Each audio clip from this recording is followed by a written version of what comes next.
It's been a little over a year and a half since the release of Chapter 1, and our understanding of core concepts within Kagurabachi is much better.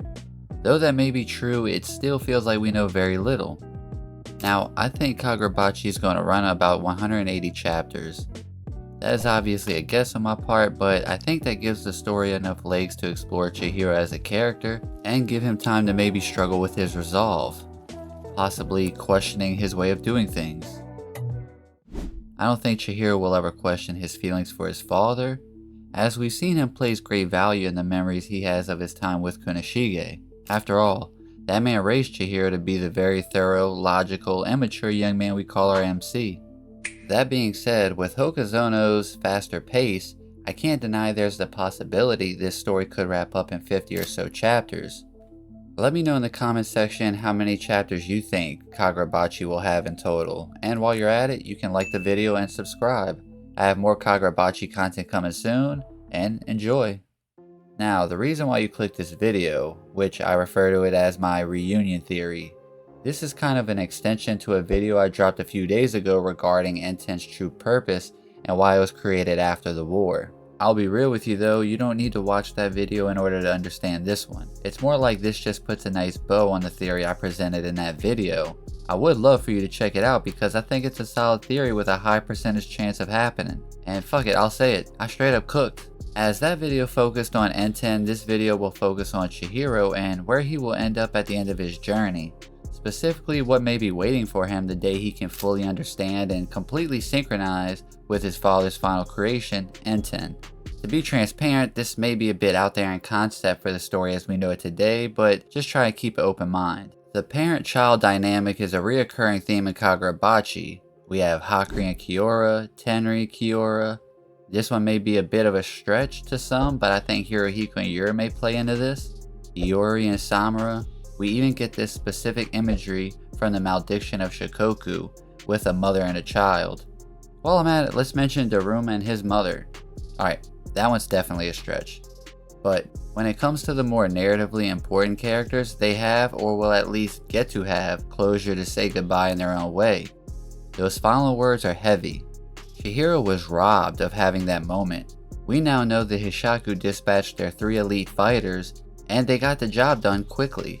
By the time Chihiro came to, his father was already dead. His entire life was with his father, and due to circumstances it seemed like he only got a few chances to go out and explore the world. That's why it's important to mention Kunishige was his world, not the katana. His father loved katana, and Chihiro's love for swords came as an extension through loving and admiring his father. Whether or not he comes out the other end of this story holding the enchanted blades in high regard may not matter as much as you think.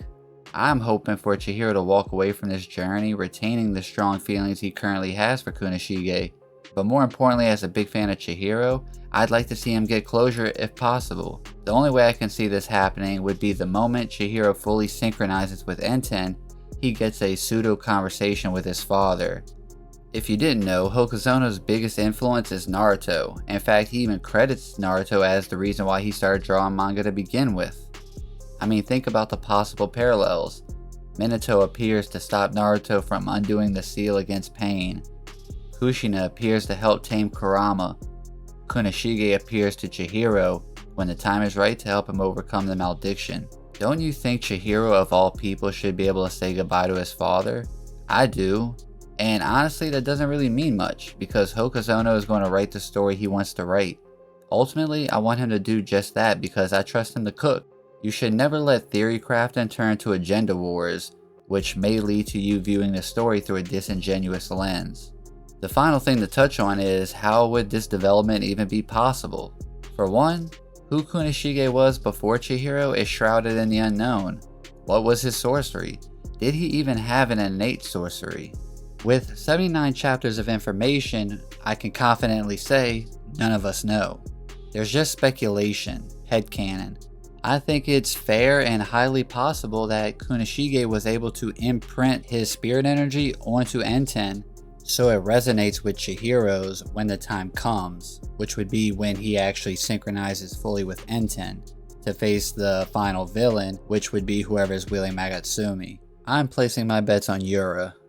But that'll do it for me. I just wanted to share a quick theory for you guys and see what you think about it. You know, a nice heartwarming conclusion for our hero, especially with the journey he has to go down to make all this happen. It would be nice to see Chihiro truly smile from the bottom of his heart and let out happy tears.